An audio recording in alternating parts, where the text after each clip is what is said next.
Welcome back, ladies and gentlemen. This is BronzeLeagueGaming, and I am bringing you another Starcraft 2 replay. I guess I should go ahead and introduce myself.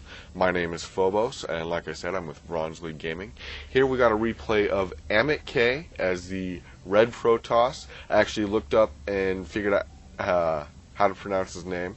You know, he did send me an email, and I went through my old emails and found it on how to pronounce it. Anyway, we have the Red Protoss, Amitk, in the bottom left-hand corner of Xel'Naga Caverns, and then his opponent is Idan as the Blue Terran in the top right corner. Alright, and both players are starting off very normal, as about as normal as can be at this stage in the game. Supply depots, pylons going down. That pylon is quite a bit earlier than that supply depot is, though.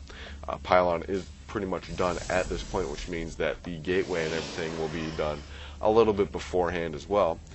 If he actually constructs that gateway, looks like he just wanted the food count upped with that pylon. He's actually not planning on building a gateway or anything at this point in time. And there we see it. There goes the gateway. No barracks yet though either, so looks like the gateway is going to be on top again, even though that supply depot was finished in time to shore up that distance between the gateway and barracks. No big deal though. Looks like we have an assimilator going down for Amit here in the bottom left corner. Fairly early assimilator for Protoss at this stage in time too. Pretty indicative of gas heavy play, maybe a lot of sentries, maybe even a 4-gate depending on when that second geyser goes down. You have that second pylon dropping at this point in time. That first scout has poked his way into Amit's base, or Idan's base, I'm sorry. It's Amit's scout. Does see what's going on here, and does see that refinery going down. So is very aware of exactly what Idan is up to. Does miss this second barracks though. Wisely, Idan waits till the scout is gone before starting this barracks. And we have 3 harvesters on that refinery, very good. The command center is switching over to a orbital command. Do have that cybernetics core on the way out as of right now as well. Do have that second assimilator going down right now as we speak, so maybe seeing a 4-gate, maybe a 3-gate robo. Do have this initial scouting probe as a watchtower holder. Granting him a lot of vision here in the middle of the map. Looks like the first zealot is out though, and first marine is out, and instead of building a couple more marines in case of defense or anything, he goes ahead and builds a tech lab on that initial barracks. That second barracks is finished. Not a lot is coming out of those barracks at this moment in time though. There we have a reactor on that second barracks, kind of overkill at this point in time. He really needs to focus on getting more marines up at this point. Nothing coming out of that tech lab either, so it looks like he could have really waited a while before grabbing that tech lab at this point too. Warp gate research is about a third to halfway done at this point. So, and we do see a couple of more gateways on the way out. Come on, Fraps, pull it together. Jeez. Anyway, sorry about that. Okay. See if we can cast this game properly. Do have a pylon at the bottom of the ramp here. You're going to make that run around just that much longer. It doesn't seem like a much, but StarCraft is a game of inches, not miles. And whatever inch you can use to pull yourself ahead, you need to go ahead and grab. Do have a probe here sitting at the natural. Looks like he's going to go ahead and go for an expansion here. He's going to kind of sit back and mac up his going to the long-term game here. Do have a lot of minerals floating for Idan here. He needs to either expand or drop a couple more production buildings. Looks like we are going to go ahead and see an expansion here for Idan. Going to go ahead and take his natural actually before Amit does. Pretty telling in just how they're managing their resources individually. Now we see that Amit is floating quite a bit, enough for an expansion here. There it goes. We do see that go ahead and start. A lot of forces pretty much all of Idan's forces sitting on the low ground here guarding this expansion. But then again, same for Amitk here. Both players hasn't really done much in the way of scouting.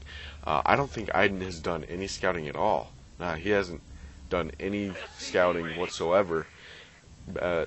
Then again, besides that initial foray into his base at the 2 to 3 minute mark, Idan hasn't done any scouting either. We just did see a scout drop, or a scan drop from Idan, so he is aware that this base is up and is warping in. So he knows that there is not going to be a whole lot of pressure coming off of Amitk as he tries to secure and fortify this expansion. Do have that initial expansion for Idan finished now. I'm gonna go see if he makes use of that. Come on. There we see the first. It's actually going to go ahead and morph into a command center first. I mean, morphing from a command center. My bad. Needs to see us. There we see the probe split going down. Do have a lot of forces sitting here in the front. Need actually to maybe put up a couple of bunkers or something.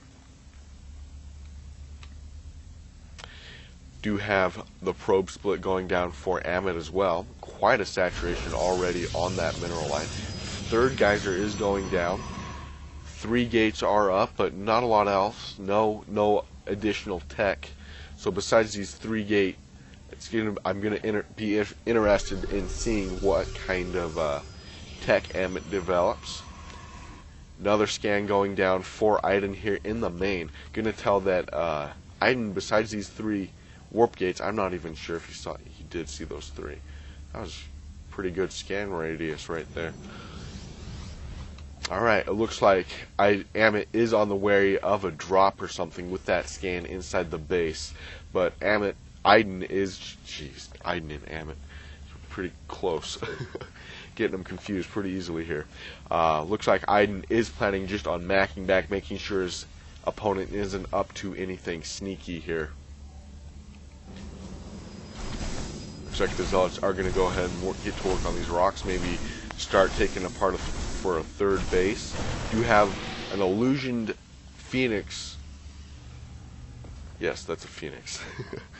My bad. An illusioned Phoenix grabbing some scouting energy, but it was popped and then it sat here for a little bit, so it didn't grab all the scouting energy it could have, or scouting information that it could have. And it looks like they're going to go ahead and, instead of going for this natural second, they're going to go ahead and go for the gold expansion here. You're going to grab quite a risky maneuver, but equally that risk turns into greater reward if they can fortify this position and get this base up and running. A lot of forces here in this little ball here. Almost everything. I'd actually be very wary of a drop at this point. Pretty much completely undefended. We see a single factory at this point, a couple of a sensor tower actually going up.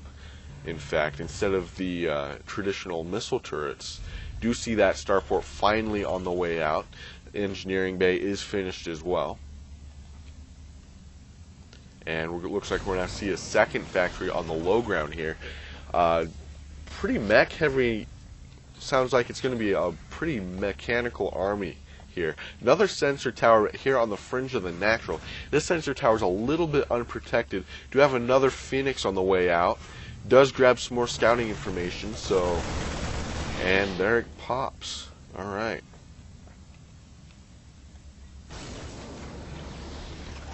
And both orbital commands are starting to develop a little bit of energy. Amitk is going to go ahead and take this third at this point in time.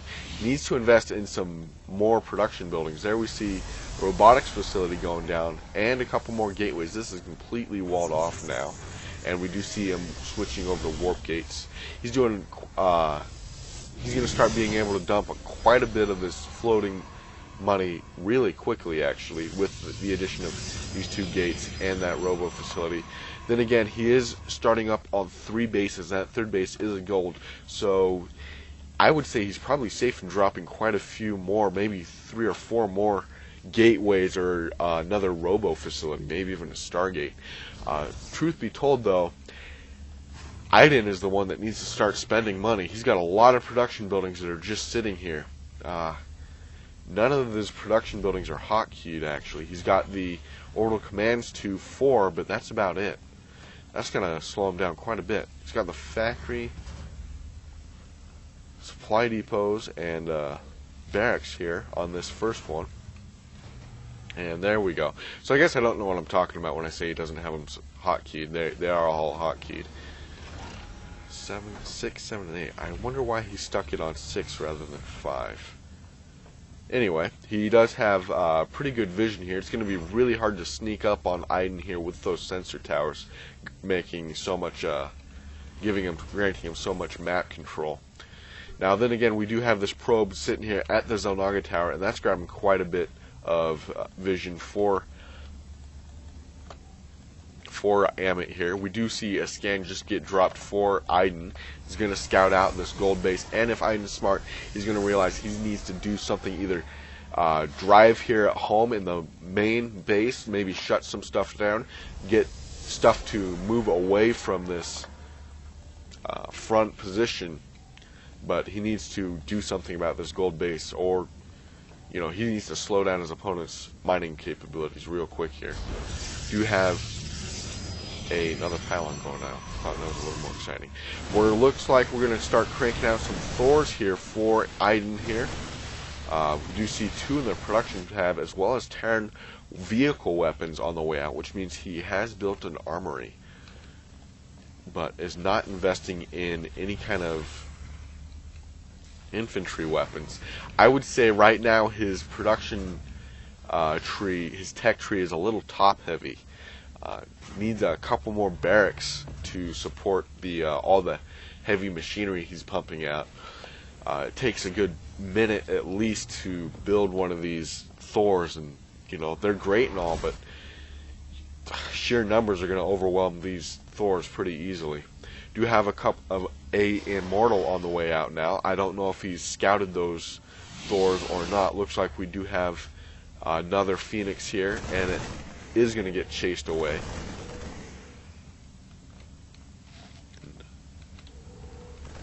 We have a 3rd sensor tower. Holy cow. 3rd sensor tower here is going to go ahead and bring this 3rd base into that sensor net. Holy cow, I think that's a little bit overkill. Do have dual factories, but one of them's just sitting here. Once again, I gotta say, I gotta work on some of these base mechanics, get these production buildings producing, and get those engineering bays engineering. Jeez. We do see 2 forges up for Amitk, and both of them are cranking away. Both of them are actually chrono boost at this point. Looks like he may be going for a level 2 timing attack here. Did have a Colossus on the way out, which means he is starting to produce Colossi, which is very interesting against a mech-based army. Seeing a lot of mech come out of here. Not very many infantry, which is what the large confrontation. Sorry, I missed all the Starcraft movement across the map, but Amitk goes ahead and just shuts down this 3rd base without any kind of retaliation from Idan. Oh my goodness. I think that was a big mistake. I can understand not wanting to engage at that point. Actually, no, I can't. He should have been able to mop up that many stalkers pretty handily, actually. With Thor's able to soak up quite a bit of damage and deal an astronomical amount in return. 66 damage in attack, because they have 33 and then 2 hammers. Plus all the Marines and Marauders in this mix. Now the Marauders don't have concussive shell, but it is starting the research now. Do have those weapon upgrades have finished, so let's see if Amitk starts to move out at this point. Looks like no, he's not going to go ahead and use those 2-2 upgrades right now. I would say, the longer he has these upgrades, the more likely the chance that his opponent is going to go ahead and grab them as well. Looks like he's grabbing vehicle plating as well for his medevacs, for his tech-heavy army. Okay. That's cool. Do have both Orbital Command's fully saturated on energy. He needs to drop some scans. Looks like we have another foray into this third base. I would imagine Amitk's really doing a... He's not creating... He did create quite a bit of pressure with the shutdown of that third, but Idan has really stuck in his base the whole game, and Amitk's really exploited the fact that he's been able to almost completely mine out this third base and start on his fourth here at his second natural and just kind of go to town. He's sitting close to 5,000 minerals, or close to 7,000. Sorry, Amitk's close to 4,000 at this point. Both players need to make something happen. Let's take a look here. Yeah, Amitk is at 200, so there's no point for him to be sitting around at this point. He needs to move out and make something happen. Oh my goodness, we've got a lot of money building up. Now, Idan is at 198 or 192 of 200. So their army counts at this point are pretty close, but we do see more upgrades coming out for level 3 weapons, level 3 armor.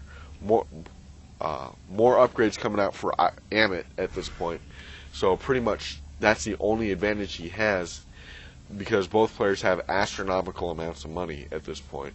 Should have no problem resupplying an army. Looks like Idan is going to go ahead and move out. He has reached that level cap and is going to go ahead. You see a confrontation going on. Stalkers are engaging in the front. There are a lot of stalkers here, though. Looks like I would say there's not enough. Those Thors can't get in range fast enough. But they're doing an awfully good job of just messing up this stalker force. Stalkers are getting absolutely hammered. The Colossus gets focused down. These medevacs are actually doing quite a good job of keeping these Marauders alive. And it looks like this massive push of Thors were just completely mopped up those Stalkers. I would have actually dragged in some SCVs to keep these Thors repaired as we go. As they continue to push. Just give your opponent that much more targets. You know, keep distracting fire as well as survivabilities of the Thors. But he does manage to shut down this gold base. Is pushing Amitk back pretty hard here. He needs to continue to strike. He's letting his opponent build up quite a few forces here. Maybe engage right there, pull back, do something, but going after a fourth, he needs to go after production buildings at this point. A lot of cannons here at the front, and only a couple Thors here actually engaging. The problem with Thors is they're so big as they wall themselves in fairly easily. Those Thors are doing a whole lot of damage though. Looks like a lot of Stalkers are wrapping around though. And once again, looks like all the Thors are able to engage at this point except for a couple here in the back. But that couple is quite a significant amount of DPS lost. And damn it, Idan, what are you doing? Where are you going with those Thors? They need to shoot something. And oh my goodness, all the Immortals and Stalkers just cleaned everything up. And now, like I said, because of his top heavy tech tree, he's going to have a bunch of it's going to take him a long time to build these Thors back up. It's going to take a whole minute for him to reproduce one Thor. Now he is producing out of 3 factories, so that's still 3 Thors a minute. But I think Amitk's going here for a counterattack pretty hard soon here. Do have floating command center at the second naturals here. Don't know what that's doing. Huge oversaturation of this first natural here. He needs to get those probes out of there. SCVs. Got a couple lazy SCVs over here as well. And it looks like Amitk is going to go ahead and push in. Idan does see this at the edge of his sentry net, so he is aware that there are forces mobilizing against him. Do have that probe split SCV. There are SCVs. SCV split going down. Right now the food count is pretty much even though. So, but these guys are 6 food apiece, so I think that number's a little bit beguiling. Nice engagement point. Offensive blink though. Those Thors are going to have a hard time dealing with all that firepower right in the front of his base. These Immortals are going to go to town on these Thors as well. Those Immortals absolutely tear mechanized units apart. And it looks like he is trying to focus them down. Does get 2. Looks like he's on his last Thor. Does have another round of Stalkers here from the back though. And the Stalkers break through. Does have a Thor and Colossus here in the back, and this guy actually needs to start shooting some. Oh my goodness, managed to take one down, but those stalkers managed to focus down that Thor pretty quickly, and it looks like both armories are lost. This Thor goes down before he even fires a shot, kind of misrallied at this point. That Thor does manage to take down another stalker, but we have more reinforcements as well as several colossi from the back here, and it looks like I don't think Idan's going to be able to recover from this. It's 120 to food to 50 at this point, 45. Yeah, this was incredible. This was a good counterattack. A lot of pressure came off of that. A lot of pressure came off of those stalkers and immortals. He almost held it off here at the front, but then those stalker reinforcements moved up from the other side and totally flanked that immortal. Idan decides to leave the game, and then obviously Amitk pulls in a little later. They did both say GG, so well-mannered players, gotta say. This was pretty. By the end of the game, though, it was obvious that Idan just had too much of an economy. Both players weren't able to stay on top of their money real well, but we see that Amitk, who was floating at about 9,000 before that initial engagement, was able to resupply much quicker because he had so many more Tier 1 buildings. He had so many gateways. Now, and that's what really pushed it, just those, after he lost all those Thors, which are great in such heavy numbers because it's hard to focus them down. But after that initial loss, Idan here was able to repopulate his army much more quickly, and that's clearly what turned the tide of battle.